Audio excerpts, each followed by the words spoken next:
चित्रकूट के घाट पर भई संतन की भीड़, तुलसीदास चंदन घिसे तिलक करें रघुवीर। ये दोहा हम सब ने सुना है, पर क्या आप जानते हैं कि इस दो लाइन के पीछे एक बहुत ही शानदार कहानी छिपी हुई है। आइए सुनाता हूँ। इस कहानी की शुरुआत होती है काशी से।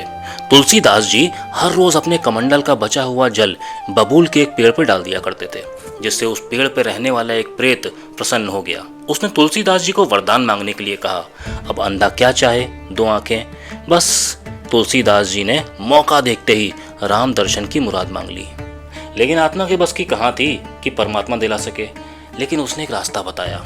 जहाँ कहीं भी राम कथा होती है, वहाँ एक बहुत ही गरीब फटेहाल बुजुर्ग सबसे पहले आते हैं और सबसे आखिरी में जाते हैं। वही हनुमान जी हैं। उनके चरण पकड़ लेना कार्य अवश्य होगा। अब देर किस बात की थी। तुलसीदास जी ने भी अपनी खोज शुरू कर दी और आखिरकार बजरंग बली को खोज के निकाल ही लिया। उनके चरण पकड़ लिए और अपनी इच्छा जाहिर कर दी। हनुमान जी पहले सकपकाए, पर फिर चित्रकूट जाने का आदेश देकर गायब हो गए। चित्रकूट के जंगलों में तुलसी को दो बेहद सुंदर राजकुमार दिखाई दिए और वो उनकी सुंदरता में ऐसे खो गए कि सब कुछ भूल बैठे। हनुमान जी समझ गए कि तुलसी प्रभु को पहचान न सके हैं और उन्होंने अब की इशारा देने का वचन दिया। और अगले दिन चित्रकूट के राम घाट पर तुलसीदास जी बैठे जब राम कथा पूरी कर भक्तों को तिलक लगाने की तैयारी कर रहे थे, तो छोटे बालक उनके पास आए और बोले, बाबा हमें भी चंदन लगाओ ना। अब की तुलसीदास जी उन बच्चों की सुंदरता में ऐसा खो गए कि बस उन्हें निहारते रह गए।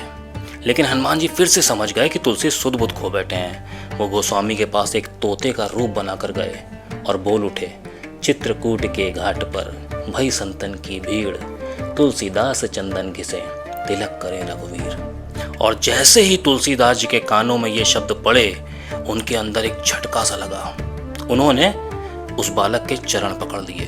तब प्रभु श्री राम ने खुद मुस्कुराते हुए अपने नन्हे हाथों से चंदन लिया, पहले अपने प्यारे भक्त तुलसीदास के माथे पर लगाया और फिर बचा हुआ चंदन अपने माथे पर लगा लिया। This is a kind of pure devotion, जहाँ भगवान खुद अपने भक्त से चंदन मांगने चले आते हैं और भक्त को याद दिलाने के लिए पवन सुत को दुआ कहना पड़ता है ना अद्भुत। तो कमेंट में लिख दीजिएगा, जय श्री राम।